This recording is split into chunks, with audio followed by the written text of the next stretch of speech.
Nós não adoramos o Cristo que esteve vivo e está morto, nós adoramos o Cristo que esteve morto e está vivo pelos séculos dos séculos. No verso de número 13, vemos que Jesus está no meio das igrejas. No meio. E eu quero dizer para você, com toda a convicção de fé, que Jesus está no nosso meio nesta noite. E é porque Ele está no nosso meio nesta noite que nós estamos aqui. Porque se Ele não estivesse aqui, não teria sentido estarmos aqui. E Ele está no nosso meio. Não apenas de forma estática, olha comigo o capítulo 2, versículo 1. Porque diz aí que Ele não está apenas presente no meio das igrejas, mas Ele anda no meio das igrejas. E eu quero dizer para você também que Jesus está andando entre nós nesta noite, para sondar a igreja, para corrigir a igreja, para exortar a igreja, para encorajar a igreja, para fazer promessas à igreja.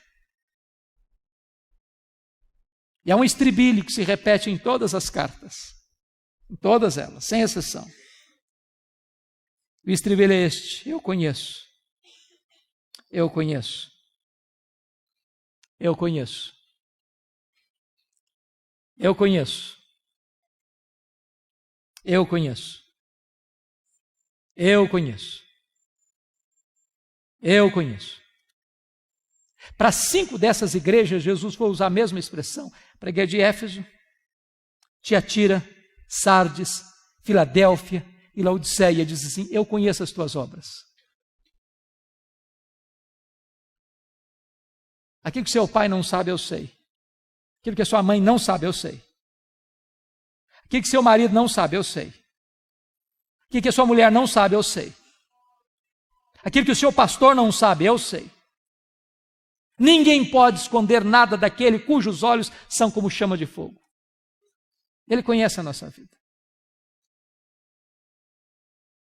Mas para a igreja de Esmirna, a mais pobre igreja da Ásia, Jesus usa uma outra expressão e diz assim: eu conheço a tua tribulação e a tua pobreza, mas tu és rico.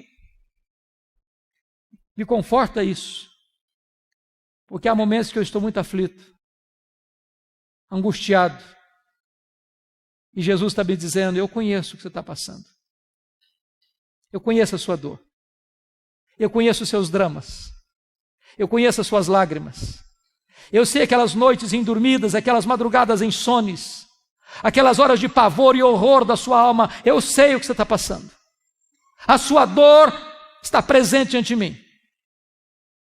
E Jesus me choca com o seu diagnóstico, porque você e eu temos uma ideia de que seja uma igreja rica.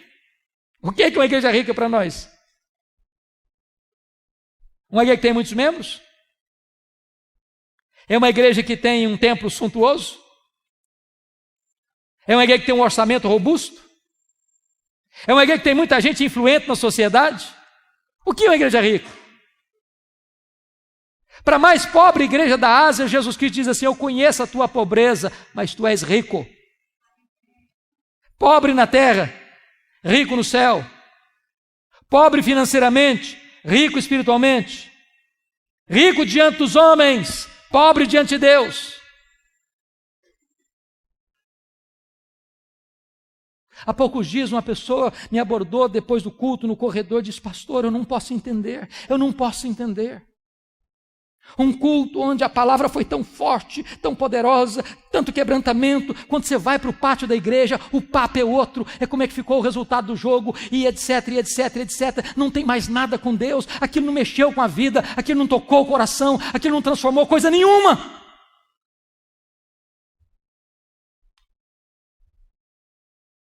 Eu temo, irmãos, que a igreja evangélica brasileira esteja dando passos largos e decisivos rumo à secularização. As pessoas aderem à igreja, mas não são transformadas. Há muito ajuntamento, mas pouco quebrantamento. Muita trovoada, mas pouca chuva. Muitas folhas, mas poucos frutos.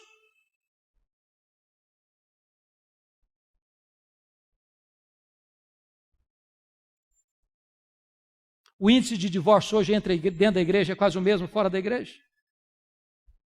O índice de rapaz e moça que vai para a cama na época do namoro é quase o mesmo dentro da igreja que fora da igreja. A igreja evangélica brasileira está sendo mais conhecida pelos seus escândalos do que pelo seu exemplo.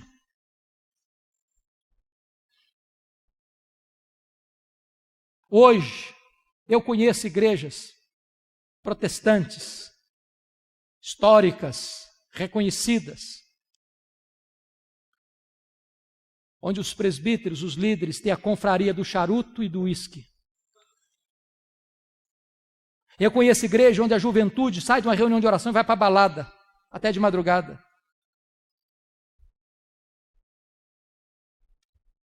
Há poucos dias um pastor me disse chorando, a minha denominação esse ano não batizou um crente por igreja, em média, durante o ano.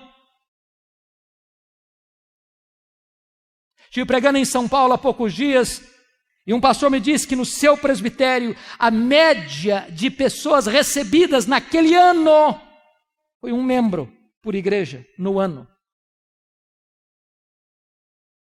Há 15 dias estava pregando lá em Pinheiros, e uma pessoa se aproximou de mim e disse, pastor, eu pertenço a um presbitério, o reduto do conservadorismo em São Paulo, e o nosso presbitério demorou 23 anos para plantar uma igreja. E nós temos boas desculpas teológicas para isso.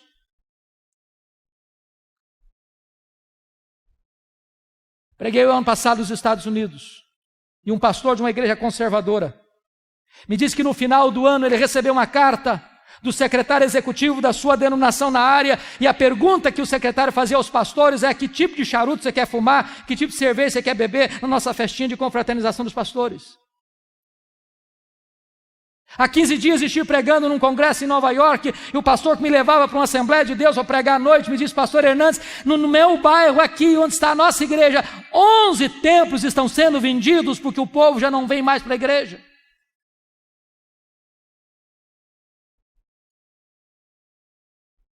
Falta fervor, queridos. Falta fervor. Há um marasmo, há uma sequidão, há um deserto, há uma mesmice, há uma falta de paixão, de entusiasmo com as coisas de Deus. E nós estamos nos olhando no espelho e nos achando o máximo.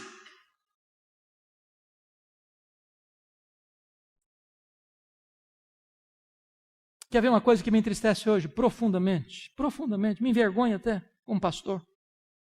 As nossas festas de casamento.